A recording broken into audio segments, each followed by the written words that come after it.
दोस्तों, उम्मीद आप सब अच्छे होंगे। आप लोगों का स्वागत है मेरे इस YouTube चैनल पर। दोस्तों, आप लोग असिस्टेंट लोको पायलट की तैयारी कर रहे हैं और असिस्टेंट लोको पायलट में आने के बाद आप ट्रेन मैनेजर बनना चाहते हैं भारतीय रेलवे में, तो उसके लिए क्या रास्ते होंगे इसके बारे में मैं बताने वाला हूँ। असिस्टेंट लोको पायलट बनने के बाद आपको ट्रेन मैनेजर बनने के लिए केवल 2 रास्ते मिलेंगे और उन दोनों रास्तों की चाबी है ग्रेजुएशन का। ग्रेजुएट होना बहुत जरूरी है और ग्रेजुएट का जो सर्टिफिकेट है, मार्कशीट जो है, आपको सर्विस रिकॉर्ड में दर्ज करवाना होगा। उसके बाद आप अप्लाई कर सकते हैं, या अप्लाई कर रहे हैं तो उससे पहले आप दर्ज करवा दीजिए अगर आप ग्रेजुएट है तो। ठीक है, आप लोग को ध्यान यहाँ ये देना है कि आप एक ही साल आप डिप्लोमा किए हैं, ITI या पॉलिटेक्निक या बीटेक की डिग्री ली है, वहाँ प्राइवेट आप BA कर लिए, तो ये इलीगल है, ध्यान रखिएगा। ऐसा ग्रेजुएशन सर्टिफिकेट लगाएंगे तो आप फंस जाएंगे, क्योंकि एक साथ 2 एजुकेशनल क्वालिफिकेशन आप कैसे कर सकते हैं। तो दोनों अलग अलग साल होनी चाहिए और आपका सर्विस रिकॉर्ड में दर्ज होना चाहिए। आप रेलवे में बतौर ALP काम कर रहे हैं, तो दोस्तों आप लोग 2 तरीके से ट्रेन मैनेजर बन सकते हैं। तो पहला तरीका होता है RRB NTPC का एग्जाम क्वालिफाई करके उसके दोनों स्टेज निकालकर डॉक्यूमेंट वेरिफिकेशन और मेडिकल कराकर आप ट्रेन मैनेजर में ज्वाइन करें। और आप बतौर ALP काम कर रहे हैं और RRB NTPC की वैकेंसी आती है, तो बिना रेलवे के परमिशन के, मतलब आपको वहाँ NOC लेना जरूरी है दोस्तों। आप रेलवे को इन्फॉर्म करके ही फॉर्म भरिएगा,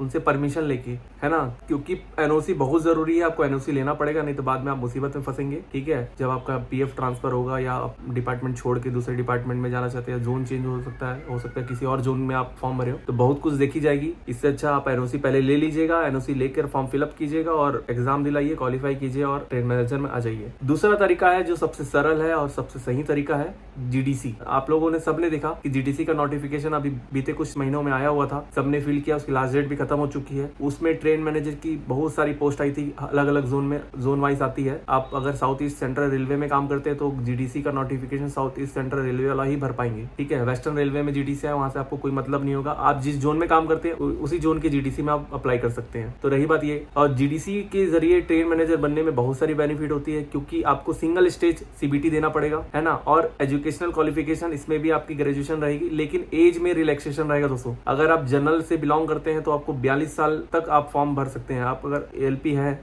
जो सीनियर ALP भी फॉर्म भर सकता है, लेकिन लोको पायलट ट्रेन मैनेजर के लिए फॉर्म नहीं भर सकता, क्योंकि उसका ग्रेड पे और ट्रेन मैनेजर का ग्रेड पे में अंतर हो जाता है। लोको पायलट का ग्रेड पे जो है 4200 पर लेवल 6 पहुंच जाता है और ट्रेन मैनेजर 2800 ग्रेड पे पर लेवल 5 में रहता है ना, समझ गए। ALP से ट्रेन मैनेजर बनने के 2 ही रास्ते हैं, या तो आप RRB NTPC का एग्जाम क्वालिफाई करके बन जाइए, या GDC से ट्रेन मैनेजर बनना बड़ा आसान है। बहुत ही कम कॉम्पिटिशन होता है, केवल डिपार्टमेंट के अंदर के लोगों से ही कॉम्पिटिशन होगा आपका, और बहुत जल्दी आप एज अ ट्रेन मैनेजर काम कर सकते हैं। मेरे साथ की कितने सारे ALP अभी ट्रेन मैनेजर की ट्रेनिंग कर रहे हैं, जो बतौर GDC क्वालिफाई करके ट्रेन मैनेजर बने हैं। ठीक है, मेडिकल स्टैंडर्ड भी आपका डिपार्टमेंट में A2 ही देखा जाएगा। जब आप ALP है तो आपका मेडिकल स्टैंडर्ड A1 है, तो A2 आराम से क्वालिफाई कर लेंगे आप लोग। सारा प्रोसीजर वैसे ही रहता है, मेडिकल का, डॉक्यूमेंट वेरिफिकेशन का, ALP से ट्रेन मैनेजर बनने में। तो दोस्तों क्लियर हुआ ना कि आप ALP होते हुए ट्रेन मैनेजर कैसे बनेंगे। दोस्तों, आप लोगों ने अब तक मेरा चैनल सब्सक्राइब नहीं किया है तो सब्सक्राइब कर दें, बेल बटन को भी दबा दें, और अगर आपको मेरे से कुछ पूछना हो तो जरूर कमेंट करें, मैं सभी का रिप्लाई देता हूँ। तो मेरे साथ जुड़े रहें और सफर में साथ चले मेरे साथ आगे, बहुत मजा आएगा। तो मिलते हैं अगले किसी वीडियो पर।